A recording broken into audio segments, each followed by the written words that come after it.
ኢትዮጵያን ወደ ተሻለ ሀገር እናሻግራት ሁላችንም በመደመር። ብልጽግና አካታች ፓርቲ ነው።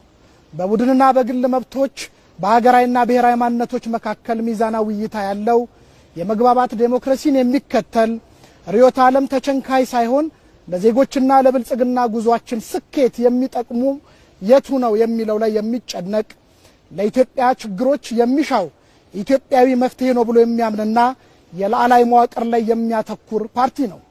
ፓርቲያችን ብልጽግና እኔ ያልሰራሁት ሁሉ ይፍረስ የማይልና የትላንት ጥሩ ነገሮችን በማስቀጠል ህጸጾች በማረም የሚያምን የኢትዮጵያን ታሪክ በሚመለከት ለትምህርት ብቻ መጠቀም ይገባናል የሚልና የነገ ራዕያችን ላይ መጨነቅ የበለጠ ትርፋማ ያደርጋል ብሎ ከልብ የሚሰራ ፓርቲ ሲሆን ከምንም በላይ እነዚህ እምነቶቹ ብልጽግናን ልዩ የሚያደርጉት አገረ መንግስቱ ግንባታ አጋዥ የሆኑና የኢትዮጵያን የፖለቲካ ስብራቶች በጥልቀት ከማጥናት የመነጩ መፍትሄዎች ናቸው።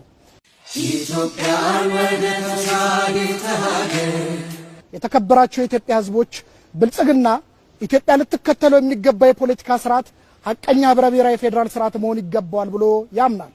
ከዚህ አንጻር ብልጽግና የተረከበው አንዱ ትልቁ ፈተና የነበረው የብሔራዊነትና የአንድነት አለመጣጣም ፈተና ነው። በአንድ በኩል ህብረ ብሔራዊነትን የኢትዮጵያ መልክ መሆኑን የሚዘነጋ አካል አለ። ህብረ ብሔራዊነትን እንደ አፍራሽና እንቅፋት ያየዋል። በሌላ በኩል ደግሞ አገራዊ አንድነትና አብሮነት በብዙ መከራዎች ውስጥ አልፎ ለዛሬ ቢቆይም በአስተማማኝ መሰረት እንዲጸና ግን አልተደረገም። ብልጽግና ሁለቱን አገር አፍራሽ ጫፎች የሚያስታርቅ የመሃል መንገድ ቀመር ያለው ፓርቲ ነው።